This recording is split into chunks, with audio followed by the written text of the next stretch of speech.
The Los Angeles Lakers are going after everybody. Let's get into this.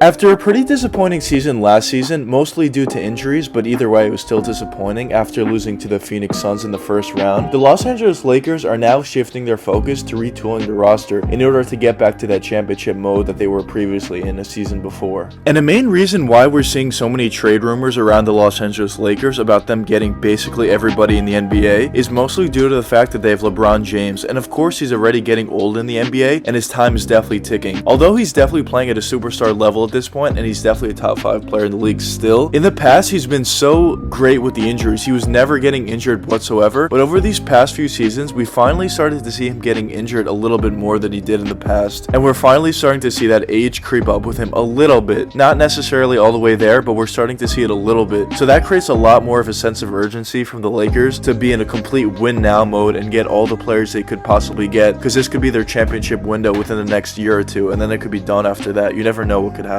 And even though the Brooklyn Nets obviously lost, a big reason why they lost as well was because they had so many injuries. This season, there's been so many injuries to a lot of superstar players, so a lot of teams that you would think that would win the NBA championship, or at least would be contenders, lost pretty early just due to injuries. But with the Brooklyn Nets re-upping their roster and getting so many superstars like James Harden, Kevin Durant, and Kyrie Irving on their team, you would think that the Lakers need to add at least a third guy. It doesn't have to necessarily be a superstar, but at least a pretty formidable third guy in that team that could really help out Anthony Davis and LeBron James, especially when both of them or one of them has to go to the bench. That other guy could still stay on the floor and really keep the team afloat. Because a big issue that used to happen with the Lakers is whenever LeBron would go out of the game, the Lakers would completely fall off because they never had a true point guard on that team that could run the roster and get the ball to the players in the right spots, get them wide open shots, wide open threes, cuts to the basket for easy dunks or layup. They never really had that off the bench, so that's something they really had to work on. And last season when they got Rondo, he finally fixed that part of their game, but then they didn't necessarily have a scorer off the bench, so they really need that third guy, in my opinion, to really bolster their roster and really make them a true contender to win the NBA championship, even with the Brooklyn Nets in their league. But what guy do the Los Angeles Lakers need? What guy would really take them over the top and make them true contenders with the Brooklyn Nets especially?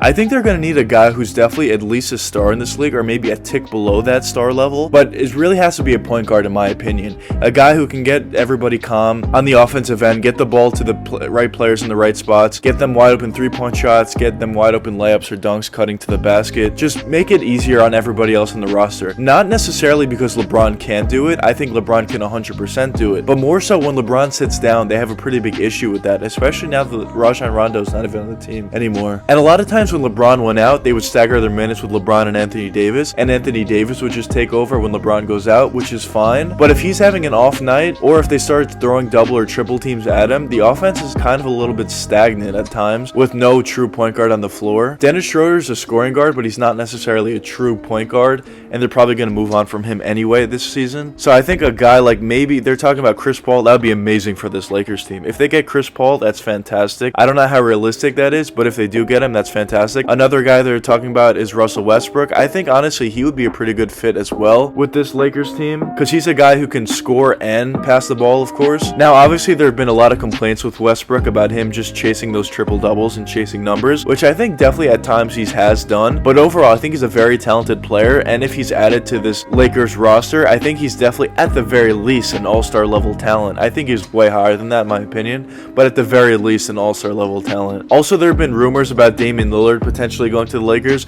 I think this has very little chance of happening. I think this is a less chance of happening than even Chris Paul going to the Lakers in my opinion. I don't think it's that likely. But out of the point guards that I mentioned, I think either Russell Westbrook or Chris Paul are the most realistic, with Westbrook being the most realistic. And out of those guys, I think any one of those guys would be a huge help to this Lakers organization and this Lakers roster, especially when LeBron comes out of the game. But also, I mentioned earlier in the video that LeBron has been having issues with injuries as of late, the past few seasons.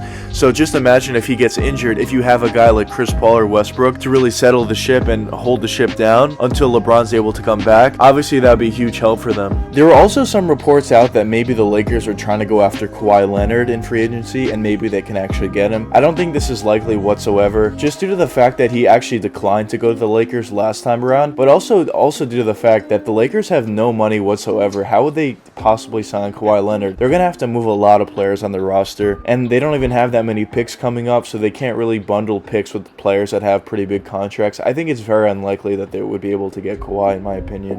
And either way, I don't think that would be the best option for them. I really think that the Lakers need to look at a point guard to fill that position of their third star. But let's quickly talk about a guy like Chris Paul and why I potentially think if they do get Chris Paul, that would be the absolute perfect fit for them. So of course I mentioned Chris Paul would be great for LeBron when he's able to go out of the game and need some rest, and Chris Paul could really do the same things that LeBron could do. But I think Chris Paul would be great to play with LeBron as well, because Chris Paul has definitely extended his range and become a really good three-point shooter, and he's proved as playing with Devin Booker this season that he could definitely play off ball at times, although obviously he's mostly an on-ball guy, but he could play off ball just due to the fact that he extended his range and now could hit catch and shoot jump shots. So when you're playing with a guy like LeBron James, you're going to get a lot of wide open three-point jump shots, so I think he can thrive off those. But of course LeBron also extended his range a little bit to that three-point line, and he could definitely hit catch and shoot three-point jump shots as well. So when Chris Paul is handling the ball and running the pick and roll with whoever, he can also kick out to LeBron for those wide open threes. But I think where Chris Paul would really thrive is running the pick and roll with a guy as talented as Anthony Davis. We've seen how effective he's been with running the pick and roll with a guy like DeAndre Ayton, who's definitely a very nice up and coming player, but of course he's nowhere near the level of Anthony Davis. With Anthony Davis, he would be so effective. They can run the pick and roll where Chris Paul would either just hit a wide open mid-range shot like he's been hitting. Chris Paul could take it by himself all the way to the basket. They can run a high screen and roll with where Chris Paul can hit a wide open three-point shot, or Chris Paul can hit Anthony Davis on that cut all the way to the basket for a wide open dunk, layup, or hook shot. He can kick it to Anthony Davis for wide open mid shot, or he can kick it to Anthony Davis where Anthony Davis extended his range all the way out to that three-point range, and he can hit that three-point shot very effectively as well. There's just so many options with them, and if they send an extra guy down to really stop that pick and roll offense with those two guys, now Chris Paul can kick out to one of their shooters they have on the Lakers organization, and they could hit one of those wide open three-point shots. Chris Paul just makes them so effective, and you would think it wouldn't only be Chris Paul. LeBron James is also very effective in the pick and roll with Anthony Davis. So now you have two guys. So when LeBron comes out, Chris Paul can run it with Anthony Davis. When Chris Paul comes out, LeBron can run it with Anthony Davis. They're just so effective, and it would just be such a perfect fit in my opinion. But it would definitely be pretty difficult in order to acquire a guy like Chris Paul. So that's something they're going to have to figure out with the contracts and everything. It would most likely have to be a sign and trade deal, and maybe they would give up a guy like Kyle Kuzma, who they've been offering to absolutely everybody in the league, but they would probably have to give up some more on top of that as well. So we'll see what happens with that. But in my opinion, if the Lakers had a choice of who they can get and I was in charge, I would definitely go after Chris Paul. I think Russell Westbrook provides a lot of the same that Chris Paul does, but he's definitely not to the level, and he's not able to shoot the ball really whatsoever. He can from the mid-range, but not three-point range. So I think that's a big ding on his reputation for the Lakers. But I definitely think that Russell Westbrook would be a pretty decent find for the Lakers if they were able to get him, and a decent third guy. But anyways, let me know what you guys think in the comments. Who do you think would be the best player the Lakers can go after this offseason? Do you think it would be a guy like Chris Paul, or do you think it would be a guy like Westbrook or somebody else? But anyways, I hope you guys enjoyed the video, and if you did enjoy, please leave a like and subscribe and hit that post notification bell. It really helps me out a lot. Until the next time, peace out, guys.